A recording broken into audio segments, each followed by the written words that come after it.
going on, guys? Welcome back to a brand new video. Today it's actually hot and sunny. This is weird, and we have a Mk3 Rs in nitrous blue. In my opinion, the best colour that there has ever been made for a car.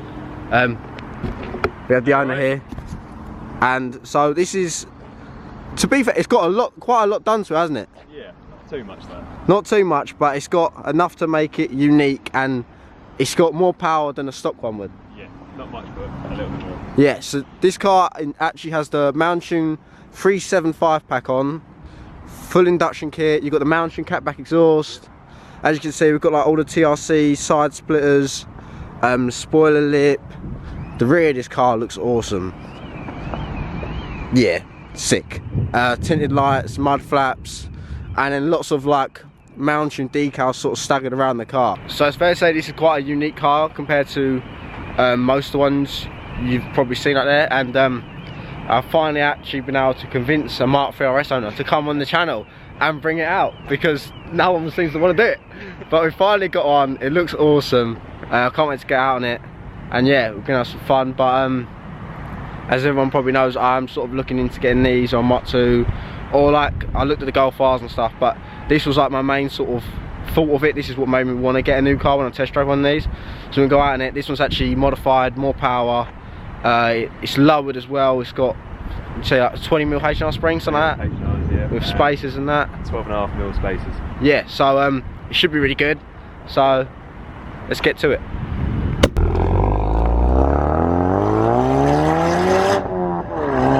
We'll take that straight off. No free advertisement here. Thank you very much, Xavier. It's a £5 GoFundMe to my PayPals. Alright guys, what's going on? We are now actually out in a Mk3 Rs. So this is a stage 1 Mk3, about 375 brake, you said? Yep. And they do a stage 2 as well, is that right? Yeah, they do a 380 or a 400, and the 400s come in 3 different stages. Oh, yeah, because I see Shmee has a Shmee's got a, is it like a 500 brake one, fully forged being built? He's having his own, yeah, with Mk3's new turbo, I believe. Yeah, that looks, they haven't released intense. Yeah, yeah, because I see his video and it's going fully forged. Like, that's gonna be silly power. Yeah, 5 to 550, I think he reckons. That'd be interesting in a manual. Yeah, definitely. That would be a lot of fun. Drift button every day. Go to Episode or wherever it is. Just start making mayhem. But yeah, so have you got many? So you've done like the catback by Mk3. Yep. You've got a lot of Mk3 parts at the moment. Yep. Is that to sort of keep the warranty with it? Yeah, mainly because I've got another 2 years left really. Yeah, so you want to get as much as you can. Yeah, that makes sense, to be fair. So are you looking, what's that your sort of next lane of what you're going to go down next, or have you not really planned them out? I think I'm probably just going to start with the interior, just start carbon it out, yeah, air vents, doors, boost gauges, stuff like that. Really sort of just keeping it inside now. I've done most of the exterior. Yeah. Got a few bits of paint on the outside, that's you saw on the splitter. Yeah, it's a lot of like subtle things that do stick out to you. I've noticed that. So you've sort of gone through, like, you're not missing out on the little bits of the car, you're making it each. So it all makes one, because all the little bits do count. Like, I said it of mine a lot, like saying like a little boost gauge in the air vent, or a little decal here, or changing that chrome to like de-chroming that. They all sort of add up, and it's a little thing to do really count with these cars as well. Because I hate the chrome inside of these cars. Yeah, it sometimes does look a bit cheap and tacky. Yeah, so hopefully with this I can take it all out, do blue with this to match the outside of the car. Yeah, that'd be nice. So with this car, you thought of maybe taking it on track at one point, or? I've thought about it a few times. Tempted, we've got Brands Hatch near me. Yeah. So I'm tempted at some point to take it up there. It's either that or maybe Silverstone. Yeah, because I see a lot of the AirTech sort of guys, they're always at that Brands Hatch, because that's quite local to them as well. I've done Silverstone like 3 times in my Fiesta, like for like tracks, full fair and stuff. And I've always loved it. I've always enjoyed myself on the track. Just got to obviously be responsible. Like, it's not a proper track day, but it's a track experience. So you get to see your car in a new sort of light. When you drive on track, it's just like, whoa, my car's an actual animal. Because you're pushed to its limits with no hesitation. Like, I've got to look out for a police or a speed camera or whatever. It's just like, drive the car. Yeah, how it wants to. That's exactly how you need to. Especially, say you put it in track mode, it's completely different. Yes, I was about to say, so you've actually lowered these and put space on, is that right? Yeah. So, and I know it has the sport suspension and everything. Yeah. So how do you feel it handles? Because when I test drove one, I was really surprised because I thought maybe it's going to slack a bit, but it did feel like a great... Impressive. Yeah, very good. I went to Isle of Wight just a few months after I got it. The roads out there are perfectly flat. Yeah. And the car taking it around there is completely different. You can floor it everywhere. Yeah, because you got Isle of Wight takeover, is that right? Yeah. I've actually just booked that like an hour ago because I've never been, and I thought, great. You know what, I'm gonna book it. I'll have a new car by then. Hopefully, I'll enjoy myself. So with this car, because I've always had front wheel drive cars, and now I've got a rear wheel drive car. But this four wheel drive is very different. So I'm used to like Golf Rs and F55s because all my mates drive. Yeah. But obviously that's like a Howlett system. Yeah. Where this one is, it's got a very unique system on it, hasn't it? Yeah. So I think it's still Howlett's one, I believe. But it's got the twin clutches in the rear. Yeah, it's like adaptive, isn't it? Yeah, so it picks sends where it power wants the to power. what wheel. You'll notice like I drive a lot with the stability control off. Yeah. Yeah. And the reason for that is when you floor it, it pulls, where it's just constantly trying to correct itself.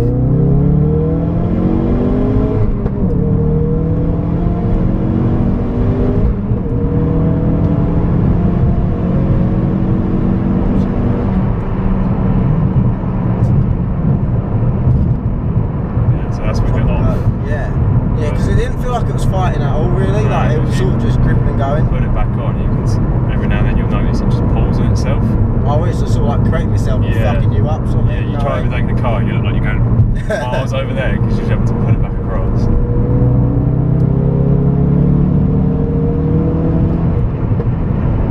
It does pick up really well and goes. Yeah, since having the 375 it's completely different. I love the fact that they've featured like an actual boost gauge and stuff in there, because it does sort of give it more of an essence of like, this is a driver's car. Yeah, this is not your Ford Focus that you drive to the shops to pick up with the groceries in, you know what I mean? Like even these seats, I think these are so much better than the other seats that the Mark 3 RS offers. Like they've got the bulky bolster ones. Yeah. But like these they hug you well and they do feel comfortable, and you've got the Alcantara and everything. Yeah, there's a lot of like the Mark 2 ones in there. I think they are the same, isn't they? Yeah, no, I think they're exactly the same. Just reupholstered sort of thing. Yeah, I think obviously the Mark 2's got that lever thing to put it forwards. Yeah. But yeah, it definitely holds you well, and it's still like a comfortable ride. Yeah. Roughly how long you own this car? About a year and 2 months so far. Oh, so quite a while to be fair. Yeah, how long has it been out? So what did you have before this? I had a 1 litre EcoBoost. 1 litre EcoBoost. So Red edition, yeah. A bit of a mix up. Yeah. I had that car for a year. How did it feel doing that sort of change? It was a big change, but before I had that, I had the Mark 6 ST. Okay. Yeah. That was a natural aspirated one, wasn't it? Yeah, that was the mount-tuned 185 kit on that, and that got wrote off. Which is the reason for the red edition. But yeah, the difference between that and this, it was scary driving this for a while. Yeah, sort of like you don't expect that power to hit you. Yeah, it hits you straight away, and after a while you sort of get used to it, but the difference is completely different. Yeah, so you can just tell it's so like driver orientated. Yeah. Just like the gizmos, the gadgets and gizmos on it. Like there's like track mode, drift mode. I don't know any other car with drift mode, but. Neither do I. And I think I was looking into it, and I'm pretty sure that I think Ken Block does it. They've done like a handbrake thing from like a hydro sort of thing. I think it's for American ones only. Yeah, there's a hydraulic handbrake. Sits about here. That is insane. A hydraulic handbrake in your Focus RS. I am buying one. I don't care. I'll get one of them. That is insane. Whoever made that design feature, thought we're going to add this. Yeah. Bit of a legend. That's the one thing I'd say about America. They've got so much higher modified Mark 3s than in England. Yeah. Like you were saying, no one wants to buy parts for them. Like on the pages now. Like there's so limited resources for them. But out in America, you see some crazy ones that are all like very much track orientated as well. America's like, you go on their USA website, the Mountain, and they've got new turbos, everything on there. They've got so much more stuff. It's like they're 5 years in the future to us. Yeah, so what they've got compared to here is completely different. Sucks, man. Love that. It's great. A little Aspo fleet. Yeah. Does it pop more since the Mountain exhaust? Yeah, it was just louder. The same. It's just louder. Right. Yeah. Like before, it was like a little tin can going off. Yeah. Pathetic sound. Yeah, like it's a bit like this is a bit too like artificial sort of thing.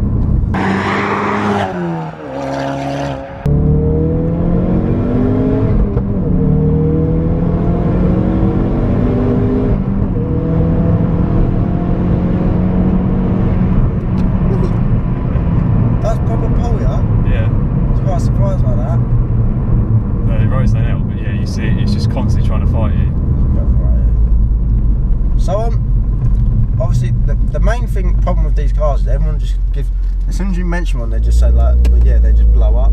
Yeah, the head gasket. Yeah, so have you had like yours recalled, or was it after that recall? I had to have it recalled, yeah. Well, the car was made January 2017, but I didn't, it was just like kept in the storage.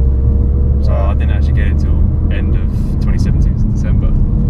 About 2 months later, this is when the whole recall issue went out. And mine, because when it was made, had to be called in, but they did the test in a day, said it was absolutely fine, and then changed the gasket and gave it back. I had to go back and for about a week for it to do it, but it come back absolutely spot on. So they didn't have an issue with it. Oh, that's alright. Yeah, because the one thing, a lot of negativity towards this car is like it's going to go bang at one point. Yeah. But obviously they fixed that. It's something to do with that part of a Mustang. Yeah, because the Mustang 2.3 litre engine is exactly the same as this, but it's got a slight difference. So apparently they fitted all the Mustang ones to this. And this is on 4-pot Brembos, right? That's what you said. How do you feel like, do they like heat up quite a lot, or they feel really good? I do get brake fade in quite a bit, especially with like the hard braking. They do. I've had it before where you just like completely lose braking near enough after a while, and they've still got loads of life left in. I don't know if it's just me for my late braking or not. Yeah, because I have seen actually quite a few.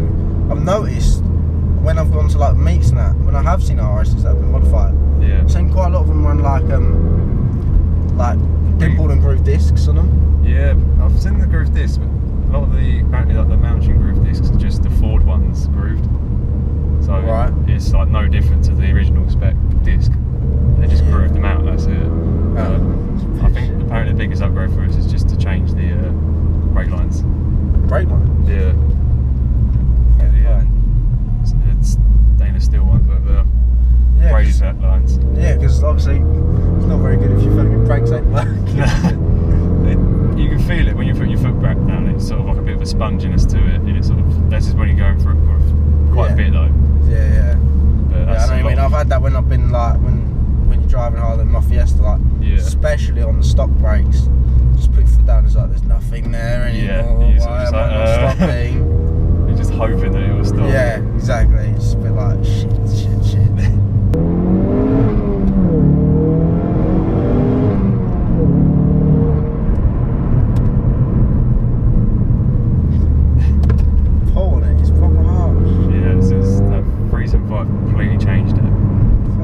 Hard as that, like, so it used to sit at one bar, then eventually kick over, whereas this just kicks straight into it. Yeah, so what's the, you ever tried the drift button? I haven't grass, not on the road. What was it like on grass?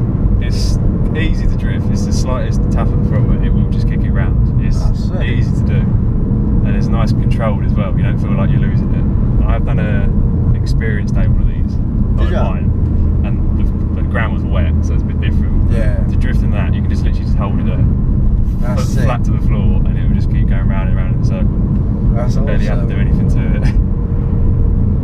It's such a sick idea for the drift button. Yeah. Fucking take my hat off to whoever did that. Yeah, to get it going though, it's a lot of, you have to floor it, like especially on tarmac. Yeah. On grass, so you can just do that slightest bit, but tarmac, you really have to floor it to get it to go round. Yeah, I bet. Alright guys, so we're going to wrap up the video here. So pleasure having the car on channel. No worries, mate. So what's your Instagram? Give it a shout. It's Joey GRS. Have it somewhere there in that area. So make sure you go check them out, drop them a follow. As I said with the last video, let me know what you think. Like, I've done a Mark 2 video, and then the next weekend I've done a Mark 3 video, which worked out really well, to be honest. But let me know what you guys sort of prefer, like your personal opinion. I still personally lean more towards the Mark 3s. I just think they're, although not many people like them because they're not the 5-pot on that, there's still so many other aspects to it which I think like level it out higher towards that. But obviously everyone has their own opinion, so it's all different, and the paint on these are banging. So make sure you smash a like on the video, comment down below what you think, and smash the subscribe button. I'll see you in the next one. Peace.